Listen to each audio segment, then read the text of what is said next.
Bismillahirrahmanirrahim. Assalamualaikum warahmatullahi wabarakatuh. Bismillah, alhamdulillah, wala haula wala quwata illa billah. Allahumma shalli wa sallim ala sayyidina Muhammad ibni Abdillah wa ala alihi wa sahbihi wa mawalah. Asyhadu an la ilaha illallah wahdahu la syarikalah wa asyhadu anna Muhammadan abduhu wa rasulullah nabiyya ba'da. Alhamdulillah, malam hari ini kita ketemu lagi untuk diskusi fikih melanjutkan masih tentang membahas sholat jenazah. Sebelumnya seperti biasa kita awali dengan bertawasul pada Rasulullah SAW dan menghadiahkan Fatihah untuk almarhum Syekh Zainuddin bin Abdul Aziz, pengarang dari kitab Fathul Mu'in ini. Ila hadratin Nabi Mustafa sayyidina Muhammadin sallallahu alaihi wasallam wa ala alihi wa sahbihi wa dzurriyyatihi wa ibadil kiram. Rumah hadatan ila ruhi khususan ila ruhi Zainuddin bin Abdul Aziz al-Maribari al-Fanani usulihim wa furihim wa li silsilatihim syalillahi lahumul Fatihah. A'udzu billahi minasy syaithanir rajim. Bismillahirrahmanirrahim. Alhamdulillahi rabbil alamin arrahmanir rahim maliki yaumiddin. Iyyaka na'budu wa iyyaka nasta'in ihdinas siratal mustaqim siratal ladzina an'amta 'alaihim ghairil maghdubi 'alaihim waladdallin. Wa syurita laha ay li sholati 'alal mayyiti ma'a syuruti sa'iris sholawat. Dalam sholat jenazah disyaratkan pula berikut syarat-syarat sholat lainnya. Jadi kita akan membahas tentang syarat sholat jenazah dan sholat gaib. Seperti halnya syarat sholat-sholat yang lainnya juga mempunyai syarat sah dan ada syarat sah ya dan syarat wajib. Taqaddumu tuhrihi ayil mayiti bima'in faturabin. Terlebih dahulu mayat disucikan atau dimandikan dengan air. Kalau tidak ada faturabin maka atau dengan tanah jika tidak ada air. Ditayamumin ya.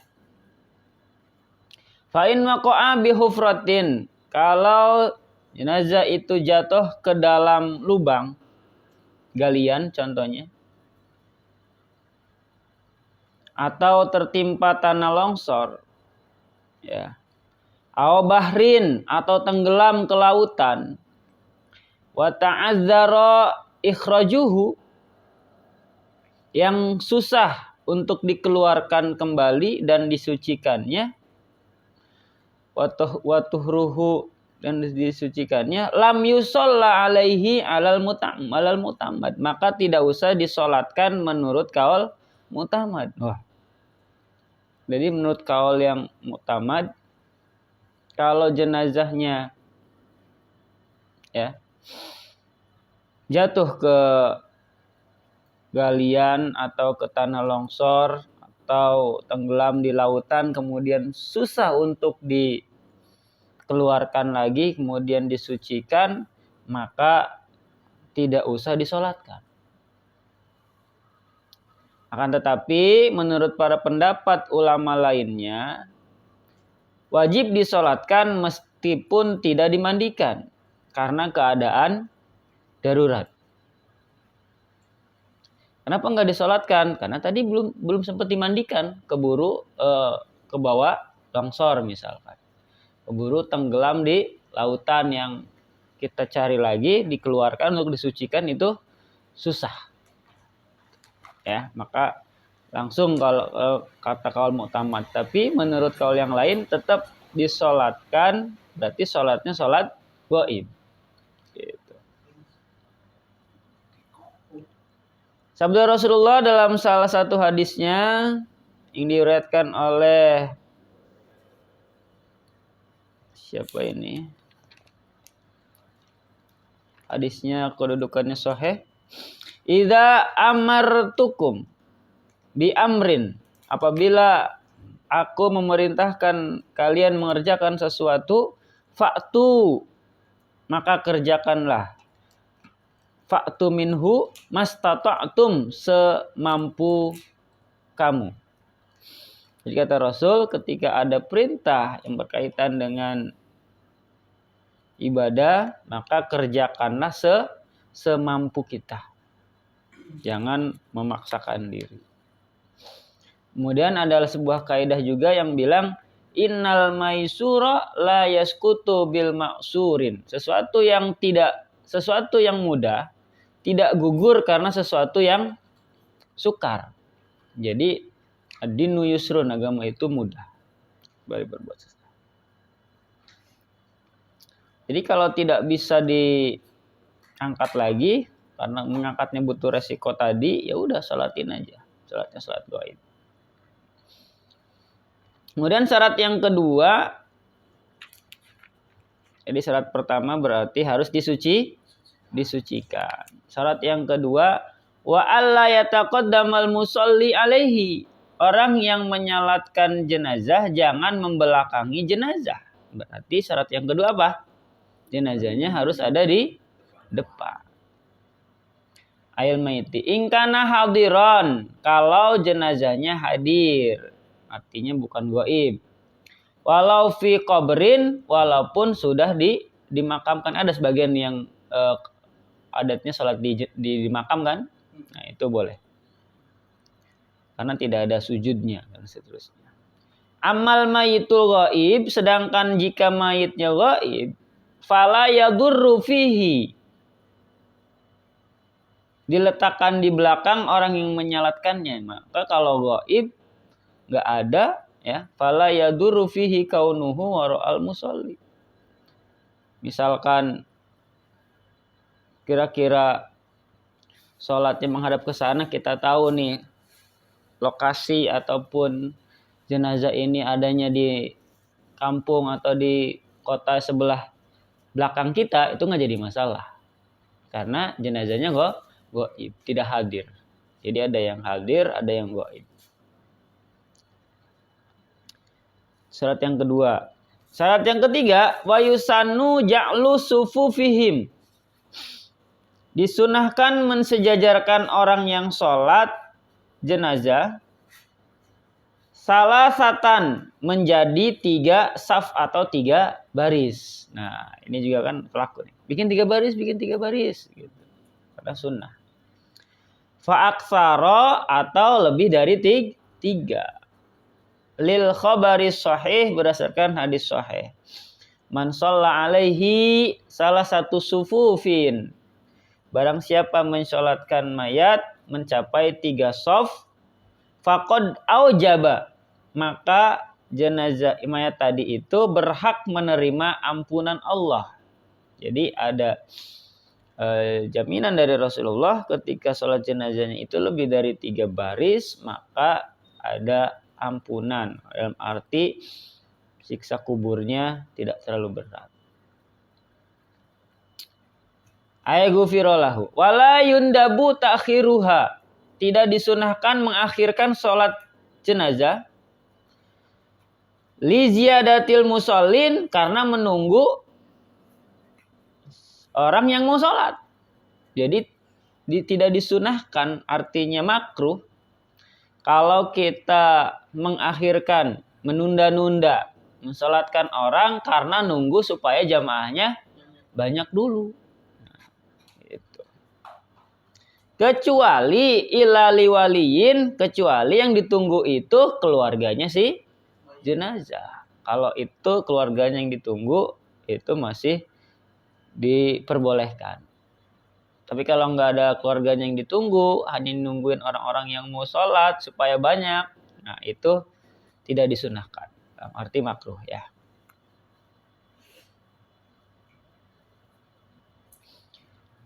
Tapi ada pendapat yang berbeda.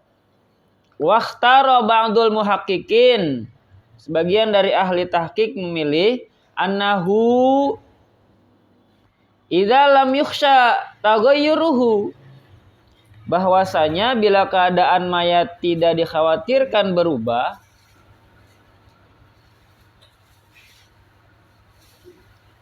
yang bagi intizaru mi'atin au arba'in. Jadi kalau si jenazah ini aman, ini menurut kawal tadi kan sunnahnya sampai 3 baris. Tapi menurut sebagian ulama bilang nggak boleh nunggu sampai orang banyak supaya mendapatkan kesunahan 3 baris tadi. Kecuali yang ditunggu itu wali atau keluarganya. Tapi ada lagi pendapat para tahqiqin, kalau si jenazah ini aman dalam arti tidak keburu berubah baunya, ya. Seyogianya menunggu orang yang akan menyolatkan hingga mencapai. Nah, boleh tuh nungguin orang yang mau nyolatin. Sampai berapa orang? Mi'ah, 100, au arba'in atau setidaknya 40 orang. Yang diharapkan hadir segera dalam waktu dekat. Lil hadisi, karena ada hadis yang membahas hal tersebut. Jadi ini ikhtilaf nih para ulama nih. Ada yang bilang segera sholatin, ada yang bilang tunggu dulu sampai ya minimal 40 supaya dapat 4 baris, 3 baris dan seterusnya. Ini balik lagi, kita mau pakai yang mana silahkan sesuai dengan kondisi yang ada. Semuanya ada yang tanggung jawab para ulama. Wa fi Muslimin, dalam sebuah hadis yang diriwayatkan Imam Muslim tertera, ma min muslimin yusalli alaihi ummatun minal muslimina yablughuna mi'atan. Tiada seorang muslim pun yang jenazahnya disolatkan oleh muslim lainnya sampai 100 orang. Kulluhum, yang kesemuanya yashfa'una lahu, memohon syafaat atau ampunan lahu untuk si jenazah tadi. Illa syufi'u fihi, kecuali permohonan syafaat mereka itu diperkenankannya. Dikata Rasulullah dalam hadis yang diriwayatkan Imam Muslim, bahwa ketika seorang jenazah muslim disolatkan oleh muslim lainnya mencapai 100 orang, kemudian semuanya memohonkan syafaat pertolongan untuk si jenazah tadi lewat doanya kan, Allahumma gfir lahu warhamhu dan seterusnya itu, Allahumma la tahrimna ajran dan seterusnya itu doa meminta syafaat, minta pertolongan untuk si jenazah, kecuali permohonan tersebut diperkenankan oleh Allah. Jadi kalau mencapai 100 di sini doanya dikabul. Doa nyolatinnya tadi. Terus gimana kalau sudah disolatin, datang lagi gelombang kedua, ketinggalan. Apakah masih ada kesempatan untuk mensolatkan? Nah, walau sulliya alaihi fahadara malam yusolli nudibalahu sholatu alaihi. Kalau mayat sudah disolatkan, lalu datang orang lain yang belum mensolatkan, maka orang itu disunahkan menyolatkan mayat tersebut. Dan hukum sholatnya tetap fardu. Tetap fardu kifayah. Kenapa? Wattaqa'u fardon fayanwi wa yusanu thawabuhu. Karena orang itu harus meniatkan fardu dan tentu akan mendapat pahala yang fardu. Jadi boleh disolatkan beberapa gelombang tuh boleh. Kalau mungkin tempatnya kecil gitu kan, atau jamaahnya membludak, ya biasanya gitu. Kalau orang baik tanpa diundang pun itu yang dari mana-mana datang. Paling keluarga yang bingung, nggak ada sholawatnya lagi. Apa-apa, biasanya mereka datangnya karena memang hormat, cinta sama si jenazah tersebut, orang baik. Tapi afdolnya buat gelombang kedua dan seterusnya itu kapan? Wal afdalu lahu fa'luha ba'da dafni. Yang afdol bagi orang yang baru datang itu adalah mengerjakan sholatnya sesudah jenazah tadi dikubur, bahkan afdolnya sudah dikubur. Kenapa? Lil ittiba'i, karena mengikuti sunnah Rasulullah Shallallahu Alaihi Wasallam.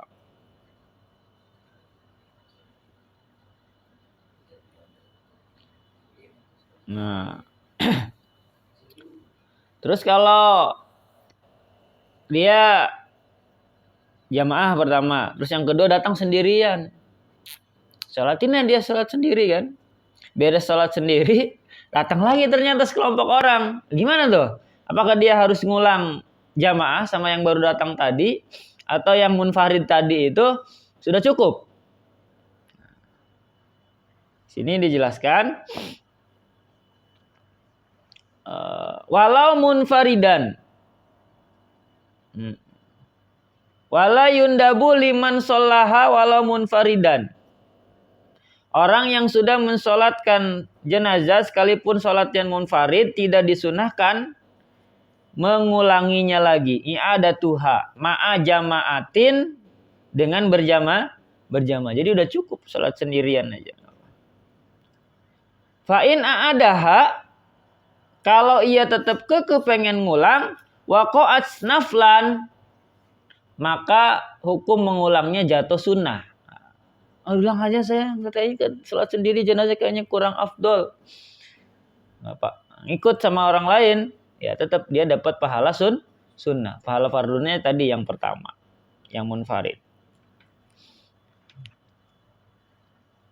Wa qala ba'duhum al-i'adatu khilaful aula. Sebagian ulama yang lain menyatakan mengulang sholat jenazah itu menyalahi keutamaan. Ya diulang, tapi yang lain menyalahi keutamaan.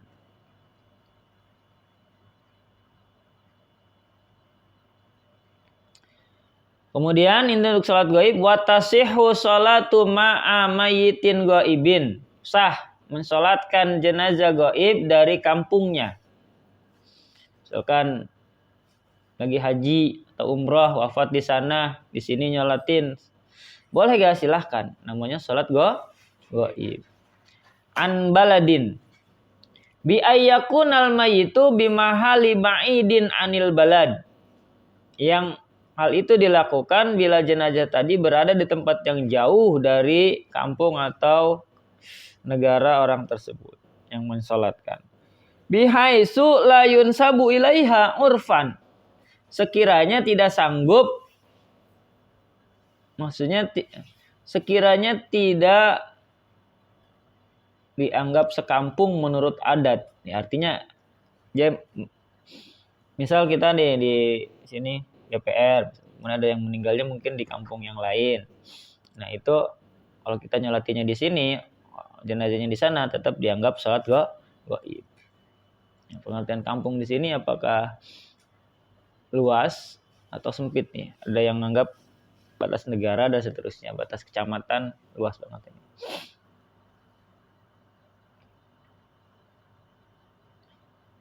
Bihaitsu la yansabu ilahi urfan akhdan minal qauli Zarkashi inna kharijas suri al-qaribi minhu kadakhili. Sungguhnya menurut saya Zarkashi, sungguhnya orang yang di luar bentang kampung yang dekat dari kampungnya termasuk orang dalam. Orang dekat itu ialah bila mana antara penduduk suatu kampung dengan kampung lainnya suka saling pinjam. Kampung ini suka pinjam dengan orang kampung sebelah, nah itu enggak termasuk beda kampung, masih dianggap satu kampung. Sah mensolatkan gaib sebagaimana Nabi Muhammad SAW mensolatkan Raja Najasyi Ethiopia. Jadi Nabi Muhammad pernah dulu mensolatkan gaib salah seorang sahabat beliau, seorang raja di Ethiopia itu Afrika ya.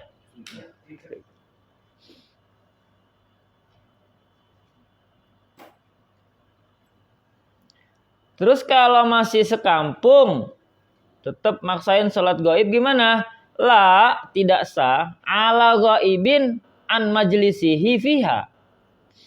Tidak sah sholat gaib bila dilakukan di dalam kampung tempat tinggal jenazah itu. Wa in kaburot, sekalipun kampung itu besar.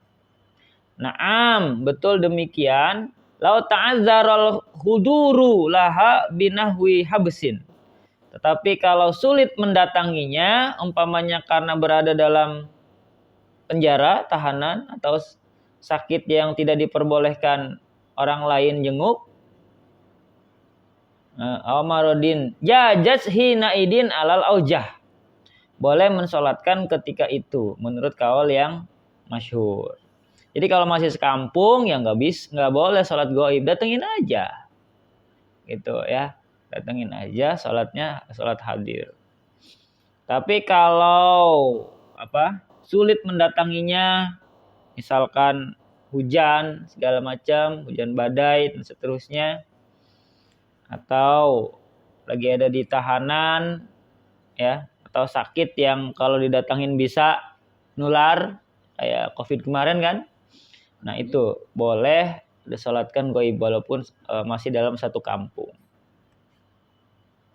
Kalau jenazahnya yang tadi itu Pak Ustaz sudah dikubur, kita telat dan sudah dikubur, mensolatin, itu masuk sholat goib. Iya. Sholat. Datangnya ternyata udah dibawa gitu. Kita datangnya telat, udah dibawa ke kuburan, udah dikubur. Itu kita nyolatin termasuk sholat. Nah, dikuburnya masih dalam satu kampung apa udah beda? Satu kampung. Kalau masih dalam satu kampung ya kita datang ke kuburannya, sholat di sana.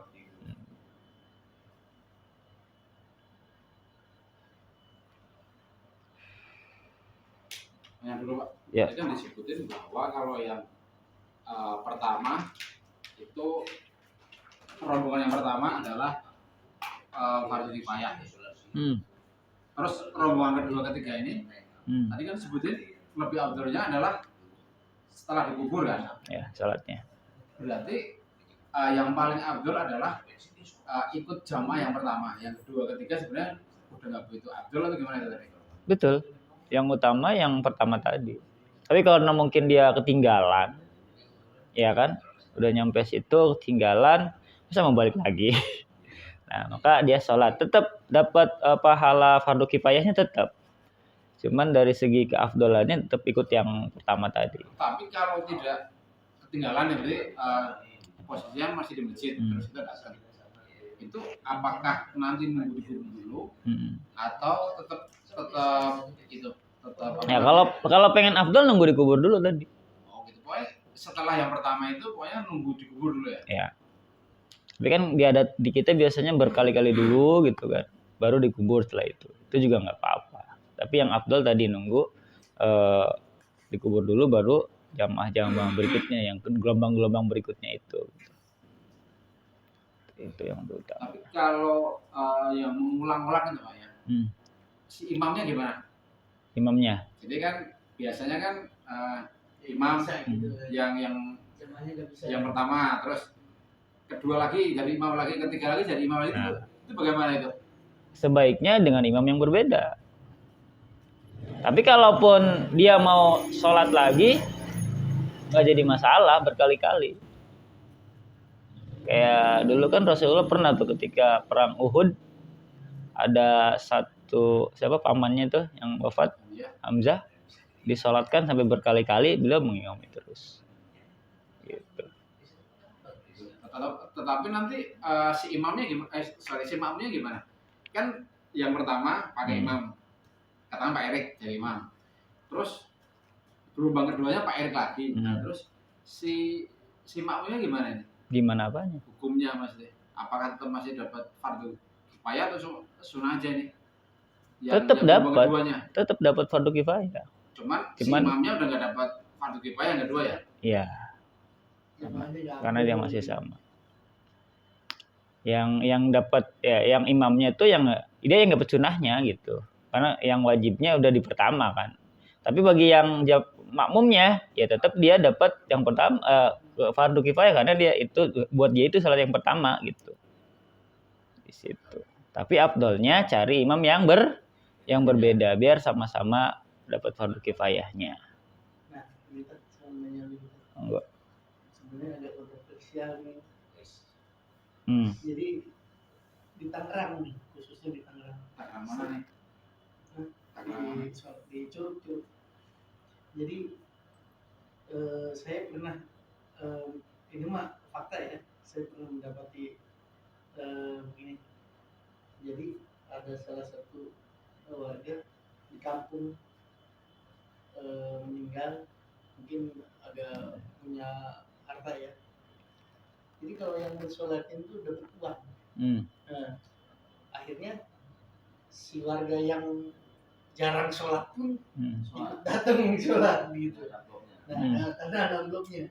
Nah, itu gimana kita? Maksudnya kita dapat pahala yang 100 orang itu yang bisa dijabah gitu doanya, apa enggak gitu, enggak terima doanya gitu. Nah, itu memang Karena dikasih amplop gitu. Bukan cuma di itu aja, hampir umum. Kalau di Tangerang emang hampir rata-rata kayak gitu. Iya, Tangerang. Nah, kalau masalah itu uang sholawat istilahnya ya, itu pertama memang upaya dari si keluarga jenazah untuk sodakoh. Karena orang yang mensolatkan itu kan istilahnya juga punya keluarga, butuh makan dan seterusnya. Jadi istilahnya itu uang sodakoh dari si jenazah dan keluarganya untuk ya setidaknya membagi uang transport lah. Nah, itu bisa dijadikan ini juga, bisa dijadikan motivasi juga untuk jamaah sekitar tadi yang sampai yang nggak sholat aja ikut sholat gitu kan. Nah, dan jadi untuk keluarga jenazah itu nggak jadi masalah karena niatnya sedekah. Tinggal yang jadi masalah bagaimana niat si yang nyolatin ini. Apakah lillahi ta'ala atau karena amplopnya. Nah, itu. Kadang negatifnya anak-anak yang belum bisa sholat pun ikut-ikutan nyolat. Karena ada yang disuruh orang tuanya segala macam gitu. Tapi positifnya ya bisa tadi memenuhi kuota 100 orang tadi kalau dibegitukan. Tapi negatifnya juga jangan sampai gara-gara itu sampai berhutang segala macam nih keluarga nih. Kalau nggak ada ya nggak usah paksakan.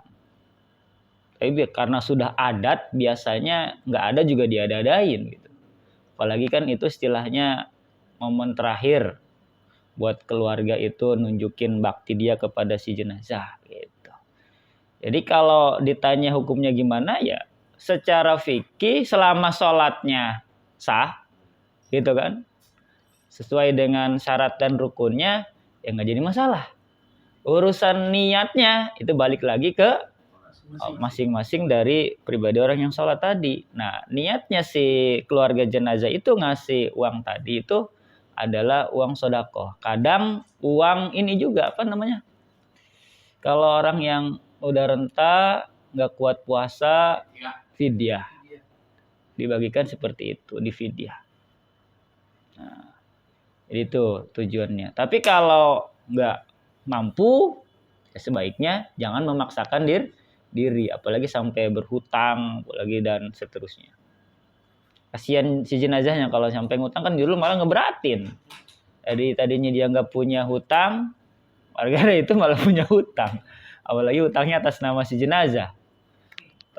Kalau hutangnya atas nama anaknya atau apanya sih mungkin masih mending gitu ya. Gitu. Emang kelaku di sebagian wilayah Tangerang seperti itu. Termasuk Tangsel ya, saya pernah. Ada berapa? Saya langsung juga di sini. Saya habis sholat, belum habis sholat. Enggak kan? Dijepin begini. Oh, nggak usah nanti saya gitu. Belum setelah sholat di rumah. Enggak kan? Belum pernah saya nemuin itu habis sholat dapat amplop. Oh, di sini kampung. Ada. Kampung ada. Tapi kalau di rumah kita enggak ada. Enggak. Dulu kita kembaliin waktu ada ikut nyolatin kan dikasih itu ikut kubur dikasih kembaliin. Iya. Pada saat dikasih kita terima dulu kembaliin. Masuk ke sholawat lagi ya. Memang kalau di kampung saya ini sampai ikut nguburin bocah-bocah dikasih 2.000, orang tua dikasih 5.000, 10.000 gitu. Ya kata pusat kan sedekah itu memang sedekah dari yang di rumah yang ikut ke nganterin jenazah. Jadi nggak pas habis sholat kalau buat saya mah gitu. Jadi sampai selesai gitu. Dan itu juga nggak gede. Itu balik lagi ke adat dari wilayah masing-masing sebenarnya itu. Karena udah kelaku seperti itu. Kemarin di sini juga iya nih, waktu meninggalnya mantan sekdes. Kan yang jadi kontroversi itu tadi tuh yang nggak mampu terus maksain itu yang sampai itu. Wah itu yang mau nyolatin sampai ke jalan-jalan itu, kapan persoalannya? Waduh, Iya, jadi pertanyaan Nggak kayak waduh kayak itu gitu mah. kan udah beda kampung gimana bisa sholatnya gitu. Terus kalau sholat sunahnya itu bisa perempuan aja Pak? Atau laki-laki saja? Setahu saya perempuan juga boleh, Itu jarang banget. jarang banget. Memang kaprahnya laki-laki.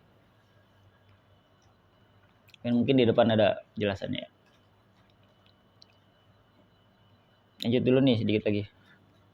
Sekarang pun tidak ada apa secara khusus, tidak ada anjuran. Cuman bisa, itu bisa. Kan di mana sama sih nggak jarang. Kalau buat ikut menyolatkan.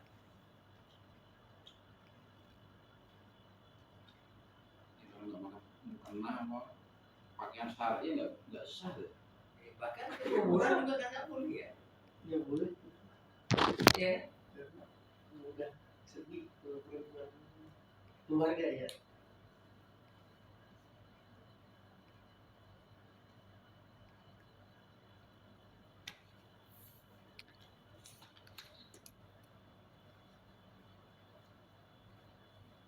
Oke, lanjutannya. Watasihu dan sah ala hadirin mensolatkan mayat yang hadir yang sudah dikuburkan madfunin walau ba'da balaihi walaupun sudah hancur. Artinya mungkin udah lama meninggalnya gitu kan baru ketahuan seterusnya. Walau udah dikubur udah lama udah hancur masih kita sholatkin itu masih sah gitu ya.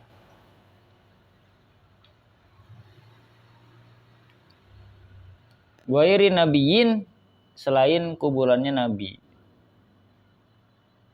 Kenapa? Fala tasihu ala qabri nabiyin. Tidak sah sholat di atas kuburan nabi. Karena li khabari shaykhaini berdasarkan hadis sahihaini. Nggak tahu kalau di Madinah banyak orang yang di kuburan nabi itu ada yang sholat juga apa gimana Pak Ji? Enggak ya? Nggak boleh ya? Bisa sama askar ya. Paling di luar-luarnya ada yang ini ya. Lama aja bisa ya. Ziarah doang mungkin ya. Kan nempel sama Masjid Madinah kan intinya. Iya sebenarnya. Makamnya. Tapi kalau sholat segala macam tuh sampai tumpah-tumpah ke situ enggak? Kalau lagi sholat fardu gitu, sampai ke situ-situ enggak jamaahnya? Enggak ya. Tetap ada batasnya. Iya. Karena ada waktunya nanti. Dan di dalam pun ziarah doang kan, nggak ada yang sampai sholat gaib ke Rasulullah. Jadi kalau dia makan sangat ketat sekali maksudnya. Kayak udah dihitung loh sekarang itu. Itu.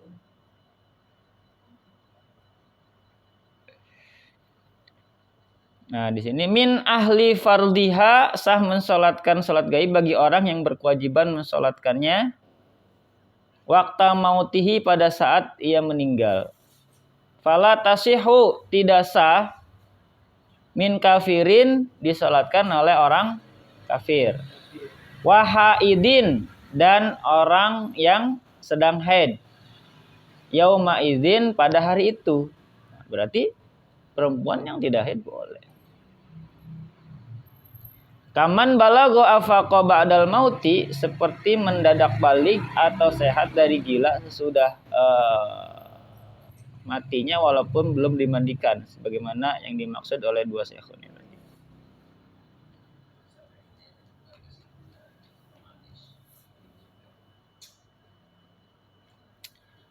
Terus gimana? Kampungnya sepi, yang nyolatinnya dikit. Gugur gak tuh kewajibannya? Ya. Wasaqatul fardu fiha bidzakarin walau sobiyan. kefarduan sholat jenazah tadi yang fardu kifayah menjadi gugur bila telah dikerjakan oleh seorang laki-laki. Walaupun satu orang cukup. Itu bapak-bapaknya nggak ada, adanya anak-anak gimana? Walau sobiyan sekalipun oleh anak-anak tapi mumayizan yang sudah mumayiz. Jangan sama angkatan si Hanif nggak belum mumayiz karena belum bisa dibilangin. Bedanya anak yang mumayiz ya ketika diarahin dia udah paham. Kan ada anak yang dibawa itu kita ngomong apapun ya buat dia itu main gitu. Jadi enggak ini. Walau ma'a wujudi balighin, walaupun ada orang yang sudah balik tetapi tidak mensolatkan, cukup tuh si sobiyin mumayizin tadi. Wa ilam yahfiddil Fatihah, meskipun anak tersebut belum hafal Fatihah. Anaknya belum hafal Fatihah. Tapi sudah boleh. Wala ghairaha, dan bacaan lainnya. Bal waqafa biqadriha, bahkan sekalipun dengan cara diam seukuran membaca Fatihah. Sedih banget ya. Disolatin sama anak walaupun sudah mumayyiz, Fatihah aja dia belum hafal. Itu cukup dengan hanya dia berdiri, kemudian diam sekira-kira bacaan Fatihah, kemudian lanjut takbir lagi, diam lagi sekira-kira bacaan orang baca doa, takbir lagi, itu cukup. Nah, terus bisa takbirnya. Walaupun sebenarnya di situ ada orang yang hafal Fatihah, tapi yang nyolatin si anak tadi doang. Bal waqafa biqadriha walau ma'a wujudi man yahfazuha. La bi unsa ma'a wujudihi.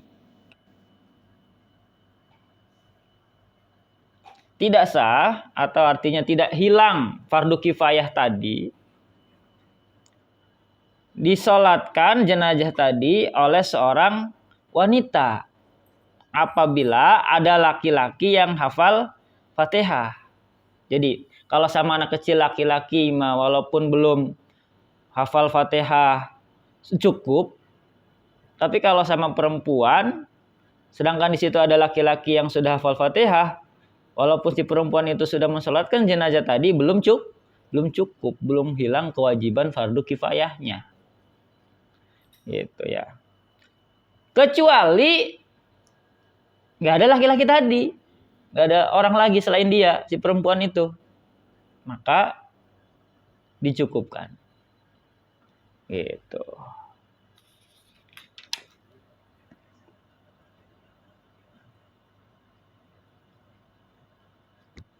Terus gimana kalau jenazahnya banyak? Kemarin naudzubillah min dzalik ya, pas pandemi itu sholatin satu-satu atau sekaligus. Biar praktis sekali sholat. Watajuzu, boleh. Ala janaiza sholatun wahidatun. Sekali sholat untuk jenazah yang banyak. Maka kuncinya ada di fayan wisolata alaihim ijmalan. Maka berniatlah untuk mensolatkan semua jenazah itu secara ijmal, secara ringkas. Jadi sholatnya bukan hadhil janazah, tapi hadhil janazah ijmalan. Maksudnya global gitu, semuanya. Itu tidak ada persyaratan jumlah berapa, nggak ada. Nggak ada. Jenazah. Jenazahnya apa jamaahnya nih? Jamaahnya. Nggak ada. Sebanyak-banyaknya. Termasuk jenazahnya yang banyak juga kita sholatin sekaligus bisa. Jadi nyolatin jenazah di mana aja? Apa di masjid atau di musola? Harus. Abdulnya di masjid atau di makamnya. Kemudian di sini ada keharaman waharuma, diharamkan. Takhiruha anidafni, mengakhirkan sholat jenazah hingga selesai menguburnya. Sholat ditangguhkan hingga mayat selesai dikubur, tetapi gugur kewajiban dengan sholat di atas kuburannya. Hanya berdosa karena mengakhirkan. Tadi di awal bilang afdolnya setelah dikubur. Di sini ada pernyataan lagi, justru haram mengakhirkan sholat jenazah hingga selesai penguburannya. Bisa jadi. Tetapi gugur kewajiban dengan sholat di atas kuburnya, hanya berdosa karena mengakhirkan. Mungkin yang boleh itu saking jauhnya mungkin ya. Ini yang ada dari awal, dia hadir di situ, tapi sholatnya ditunda-tunda, diakhir-akhirkan dengan sengaja. Gitu. Itu yang nggak boleh. Nah, terus kalau ada orang yang beda agama dengan kita sholatin gimana tuh? Wa tahrumu sholatun ala kafirin. Haram hukumnya mensolatkan jenazah yang kafir. Lihurmati doa dan mendoakannya agar diampuni oleh Allah Subhanahu wa taala. Lihurmati doa lahu bil maghfirah. Qala ta'ala, Allah Subhanahu wa taala berfirman, wala tusalli ala ahadin minhum mata abadan. Janganlah kamu sekali-kali mensolatkan jenazah seseorang yang mati di antara kamu dalam keadaan kafir. Orang-orang yang kafir tadi. At-Taubah ayat 84. Terus kalau mu'alaf gimana? Ya beda kan, statusnya beda. Dari pihak keluarganya itu pengennya udah ini sesuai agama Kristen begitu. Nah kita kan orang Muslim maunya tapi sesuai Islam tapi keluarganya menolak gitu. Ya, kita sholatin secara gaib. Sholat gaib aja. Iya. Cuma penguburannya itu Penguburannya kan mereka pengen secara Kristen. Ya udah serahin ke mereka. gereja sih, tapi nggak apa-apa gitu. Ya, balik lagi tuh mah. Posisi jenazahnya kan mu'alaf gitu. Ya makanya pentingnya ketika mu'alaf itu ya benar-benar gitu. Maksudnya ngobrol ke keluarga. Sekalipun keluarga nolak ya itu kan berarti resiko dia. Ketika mau hijrah, mau jihad ya itu resikonya. Dia harus terima. Lebih baik keluar dari keluarga itu kan. Supaya jelas semuanya gitu. Jangan nanggung-nanggung.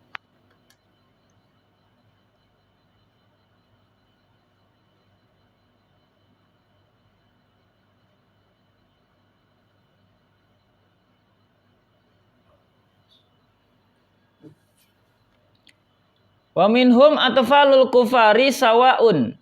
Anak-anak orang yang kafir termasuk kafir pula. Nataku bisyahadataini. Baik mereka pernah mengucapkan 2 kalimat syahadat, amla ataupun belum.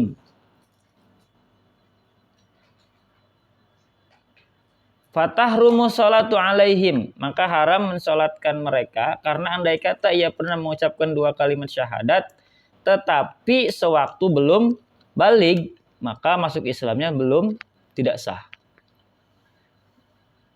Misalnya ada anak orang Muslim meninggal, orang tuanya pernah bilang, oh dia ini udah pernah bersyahadat, tapi karena belum balig, ya tetap dihukumi secara adat mereka itu. Kita tidak bisa mensolatkan. Karena mu'alafnya tidak sah. Seperti itu. Cukup ya? Kayaknya udah larut malam. Emang pelik nih masalahnya.